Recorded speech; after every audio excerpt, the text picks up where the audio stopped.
Welcome to the 6th episode of the Running with Kelly podcast, where I bring in my best friend and running partner, Alex Kroll, to join me as we talk about all things running. Alex, Hi, do you want Kelly. to tell us about our sponsor? Sure. Let me start with this. Today's episode is brought to you by the Heritage Hero Stroll and Roll. This is a can't miss event. It's actually two events. The first is on September 9th, and that starts and finishes at iconic Seabreeze Amusement Park here in Irondequoit. We have a 5K and a 10K, and you can opt to stay and have fun in the park all day after you finished your race. And then the next weekend on September 16th, we have the Heritage 5K on Beaver Island State Park in Grand Island, just outside Buffalo. That race includes a catered lunch, a bounce house for kids, and a famous basket auction. So both of these are great opportunities to get your run on and support a really great organization. So keep those weekends free, or just register now. That's even easier to do. You're just going to go to heritagehero.org, and since you're listening to this podcast, you can enter the code RWK and save $5, which, as we all know, we like to save money, but we also like to support great organizations. So I'm excited, and I'm excited to talk to our guest today too, Kelly. So Me too. This is going to be So before we meet our guest, I just want to say this is our second in a short series called Say I Won't. And in this series, Alex and I talk to runners who have overcome something big in their lives or are overcoming odds right now, and they might be doing things that they were told they couldn't do. So I got this title from the lyrics of a Christian song called Say I Won't by Mercy Me. So I have the lyrics up here. I'll just read them real quick. Not enough is what I've been told, but it must be a lie, because the spirit inside says I'm so much more. So let them say what they want. I dare them to try. I can do all things through Christ who gives me strength. So keep on saying I won't, and I'll keep proving you wrong. I'm going to run. No, I'm going to fly. I'm going to know what it means to live and not just be alive. The world's going to hear, because I'm going to shout, and I will be dancing when circumstances drown the music out. Say I won't. So I just love those lyrics. And I love that we're doing this short series of podcasts, meeting really awesome people who have overcome whatever it is in their lives. And today's guest, I'm going to let her talk about some things that she's overcome and things she's doing now. I'm just going to, in her very short introduction, say that she, from what I know of her, is a film lover. She likes wine. She is a runner. She's a cat mom, and she's a cancer survivor. So welcome, Cathy Handt. Cathy! Hi, Cathy. Hello, everybody. We're so glad that you're here to talk to us today. You know, one of the things, Kelly, you sort of told me, we were discussing the podcast, and one of the things was how I started running. And actually, I started with the George Eastman Museum back in the day in 2016.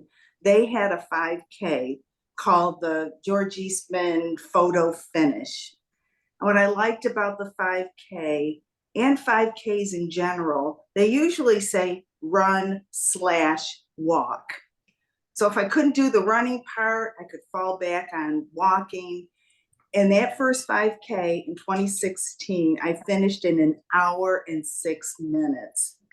But I was so thrilled that I had bragging rights now. I've done a race, and whoopee. And then the following year, 2017, when I met you, Kelly, it is when the Rochester Marathon introduced a 5K. It's a huge race that they have in September. It used to be the Rochester Marathon, Rochester Half Marathon, and they introduced a 5K. I'm a 3-time cancer survivor. And one of the things, I was I was interested in Gilda's club. Gilda Radner died of cancer. And as part of their fundraiser, you had to raise $250. But one of the things you got is running with Kelly. She would teach you how to run a 5K. Well, I absolutely hated it, and I dropped out of the program after for 2 or 3 sessions. It's like, I can't run, I don't like this, and I quit. And I ended up run walking that 5K.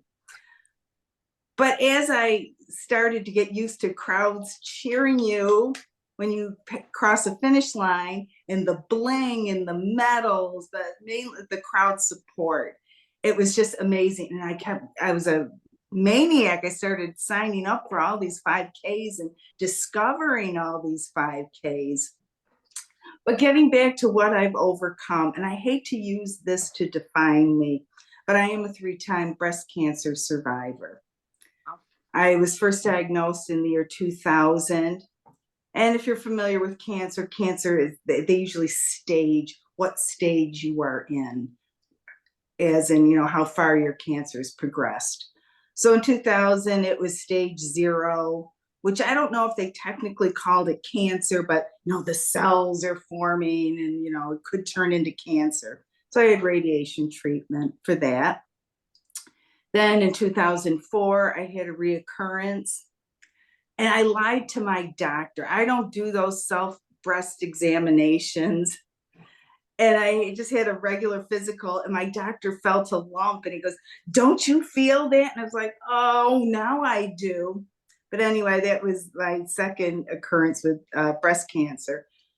And for the treatment for that, I had a double mastectomy followed by reconstructive surgery. So it's like they cut them off and then they add.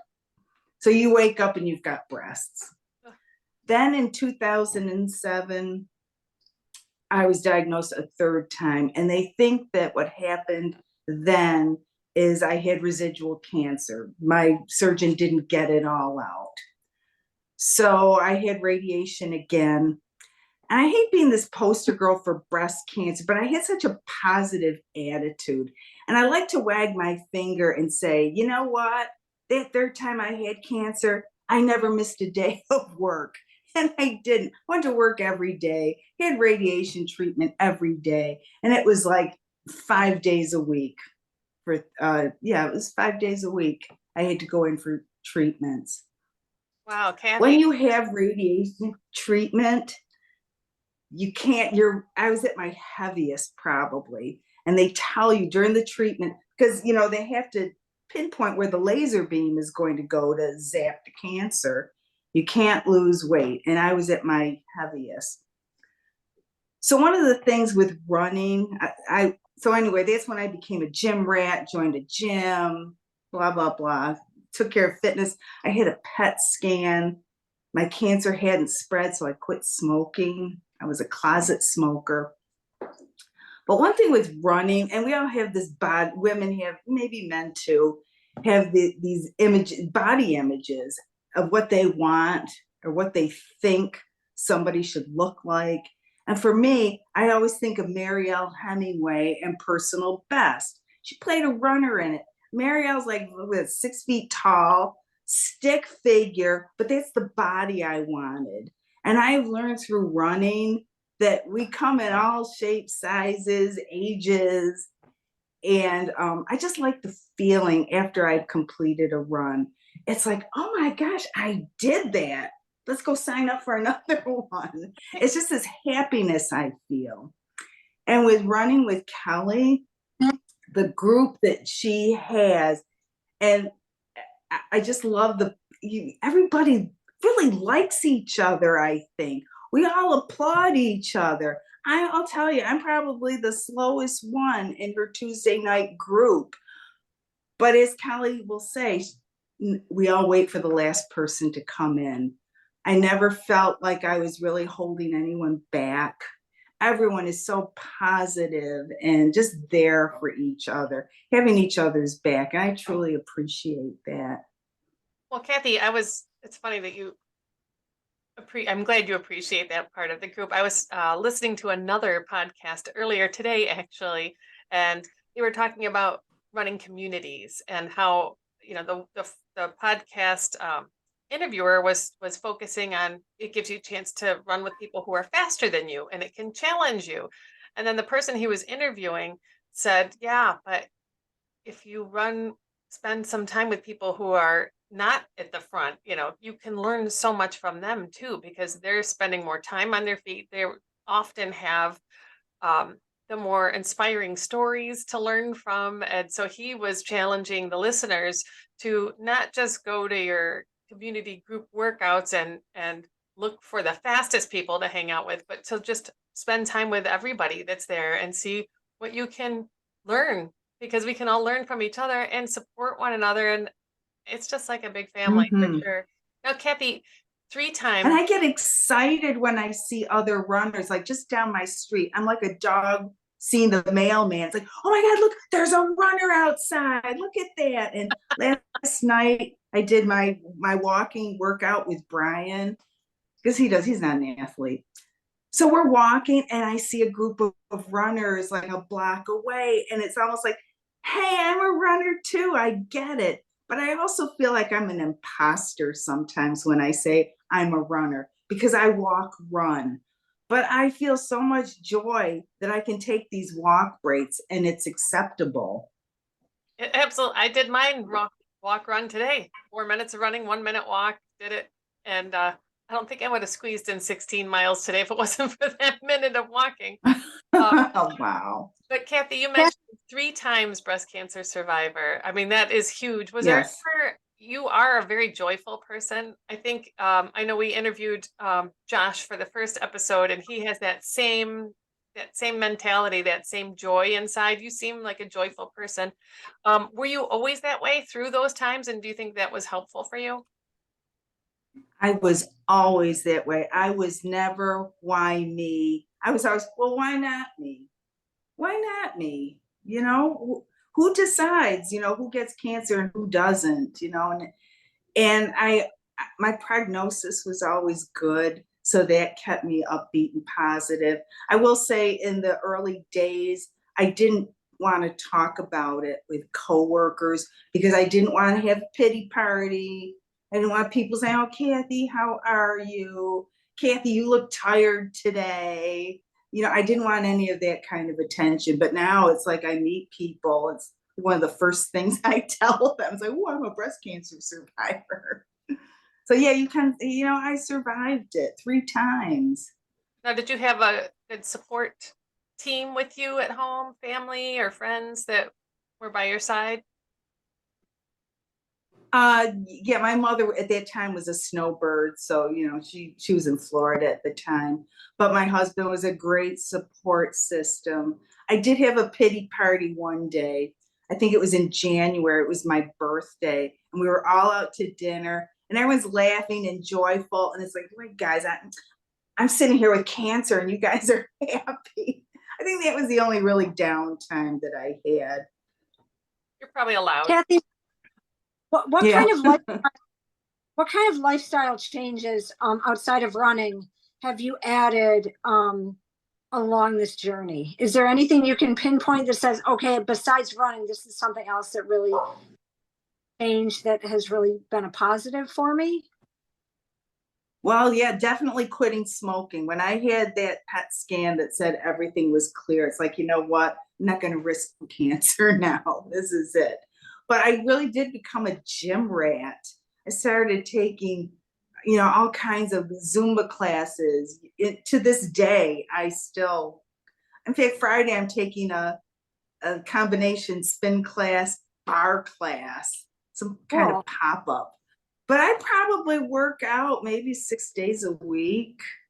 And I'm not talking hardcore, lifting 100-pound weights or anything. I run 4 days a week, walk. I do yoga. Yeah, probably the whole fitness. That fitness actually stayed with me. There's 4 F's that I like to say that I love. I love fitness, fiber, and of course, my faith. Why The don't you tell 4 us a F's, little, the 3 F's. tell us a little about that last F, your faith, because I know from talking with you, and My faith. for me, I have a strong faith as well. Yeah, I do. I just love my church. And I didn't become a church member until 2010 when I needed something in my life, something that was going on that had nothing to do with cancer. And another thing, and not to be holy roll or whatever, when I got my last cancer diagnosis in 2007, I remember going outside. It was the day after my PET scan and just falling to my knees. This sounds dorky, but I fell to my knees, did prayer hands and said, please, God, make this PET scan. I hope it's clean, clear. And, just looking up to the heavens. And the next day I got the results and it was. Now, you shouldn't ask God for things like that.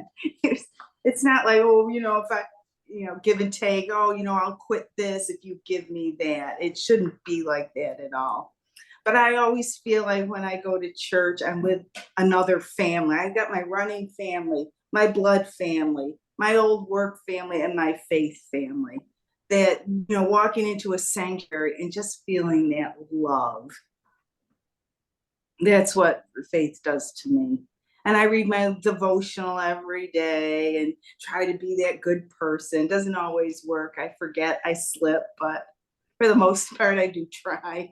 Now, Cathy, I've tried to barter with God myself. If you give me a good marathon time, I will definitely do such and such. And, and then I get that good marathon time. Whoa, I haven't gone that far.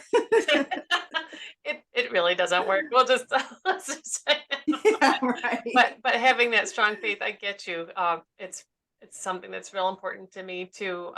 So I know you are. I want to just ask about your cats because I know they're very important. Can you tell us about your cats and how supportive they are to I you? was hoping one of them would come up here. I'm retired, but when we would have Zoom meetings at work, it was so cute when one of them would walk in front of the screen. And they're all sleeping right now. I don't have children. My children are my fur babies. I have 6 of them. I'm a foster fail. I've tried fostering cats, and then I end up, keeping them because I know what kind of home they're going to get with me. But I'll tell you, 6 is enough. 6 is plenty. I love that. I know Alex is a fur baby mom as well. Yeah, my fur currently very quiet, so we're hopefully going to keep it that way. So, but my fur baby's a little different. I only have one, so and she won't run with me. So I've tried. So, Cathy, you and I have had the opportunity to run and walk quite a bit during our training program this summer. Tell us a little bit about, you love to race. I feel like you like to race more than you like to train. Do you have a favorite race that you've done, or like some race you've pinpointed that you're like, this is something I want to keep doing because I love it. I will do this race every year. What's a go-to for you? Oh my God, you just hit the nail on the head. And I've never thought of that. I like to race more than train. Oh my gosh, you got it right. It's this 5K.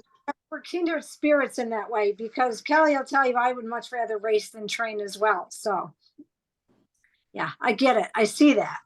This Heritage 5K in Seabreeze, if I only do one race a year, it's this one. And a lot of it is it's unique. Who does a race inside an amusement park? And especially for me, it's the midway. And you hear people yelling at you, screaming, clanging bells, whistling, clapping. The energy from that just really pumps me up. I love that race. Yay, I'm so glad. Actually, that was our commercial before we started. And you did the one on Long Island too, right? Yes, I did. That was very hot that day. And I shouldn't say that's because I'll never do that race again. It's too warm. But I remember it being very warm that day. But I love this one at Seabreeze. I'm so glad. So I got one of my friends to sign. I actually got 2 of my friends to sign up for it. Maybe if you have any other friends watching and listening to the podcast today, they'll hear the coupon code, all caps RWK, and definitely $5. And Cathy, I know you have a fundraising page actually set up, which you didn't even know about. Yes. I did. So thank you for that. I'm going to hit up the National Bank of Mom later today and ask her to donate. I go to that same bank. Yeah. I think we same bank, Yeah. different branches, but the same bank. That's it. So I put on here, you can, if you would like to support Cathy and her fundraising page, and what we do with the fundraising, it's called Heritage Hero. So you're supposed to think of a hero of yours, and I think Cathy having a fundraising page with your photo on it, you are a hero. You really are, and I know you wouldn't probably admit to that, but just your overall No, attitude, I everything wouldn't. that you've been through, and everything that you do currently, you are hero material. So you can go to Oh, thank you. www.heritagehero.org, and you can look for her fundraising page there and donate and support Cathy. I know she has a donation just came in this Thank morning. you. I put it there before we started. Yeah. We have about 3 minutes left. So before we let you go, Kath, what is the longest event you've done? Are we talking about 5Ks, but I think there's more. I've done several half marathons, and this is when the purists are going to say this doesn't count. I've done 3 New York City marathons, the virtual. And the reason why the purists will say it doesn't count is because I've walked them. I have a friend, we're about the same age, and he lives in the nice Super Park Avenue area. So there's plenty of cool places to walk, but I've done that 3 times. And actually the second time we did it, we didn't train. And our time actually was like a qualifying time. If you got it done in less than 8 hours, it was a qualifying time. And we did. And we do the virtual because we know even the New York City half marathon, I'm not a time qualifier. For my age, which is, I'm 65, you have to be able to do the half marathon in 2 hours and 15 minutes. There is no way. That's pretty So quick. I've always done the charity route for that. But yeah, I'm signed up for the Wine Glass Half Marathon this year, the 5K. And thank you, Kelly, for your support at these races. I don't know if anybody knows this, but like I'll see her at the grocery run, the wine glass races, some of the other ones that are happening in town. And she's there cheering us on. And that really means a lot. Well, you are an easy person to cheer for, Cathy. Aw. And I think Alex would agree with me that definitely counts. You did the miles. It doesn't matter if it's virtual in New York City, in Buffalo, or in Tokyo. It counts. It counts. So congratulations on all that you've done and all that you're doing. Thank you. I'm super glad to have you back in our hero training program. I know we didn't really get a chance to talk about that, but I know you've done it a couple times, and now you're kind of a leader. I would really hope that you will mentor the group next year. I won't make you answer that, but I will be asking you. Yeah. I love this training. It's like little field. I love Saturdays because they're like field trips, and you never know where you're going to go. And there you've had a few places this year that I had never been to before. So that was fun. Well, good. I'm glad. And again, check out Cathy's Facebook, or not Facebook, but her fundraising page. It's at heritagehero.org. You would click on the Rochester button and then look for fundraisers, and she's down there. And you can join her and register for Heritage Hero and enter RWK all caps and save $5. So thank you for being on the show today, Cathy. Oh, thanks for having me. You are a real inspiration, and I'm glad to have gotten to know you through running. So, another way running brings people together. So, you're a great friend. I've got one more story, and it's about Alex, and I will never forget this. I think she told me this last year. We were running, and she said, I'll spend $5 at Five Below on I'm sure it wasn't Five Below, but I'll spend $5 on a dress at a discount store, but spend $20 on running socks. And they just stood with, I said, oh my God, I love that. How true. I'll spend money when it matters. So, and Yeah, good there you go. matter. Maybe that's an important takeaway. Get your good socks in. That's right. Get your good socks. Well, thank you, Cathy. We Yeah. will see you at our next training run. And Alex, as always, this is always a blast. Always fun. Thanks for coming on. And Kelly, thanks for having me join you on your show. I always appreciate it.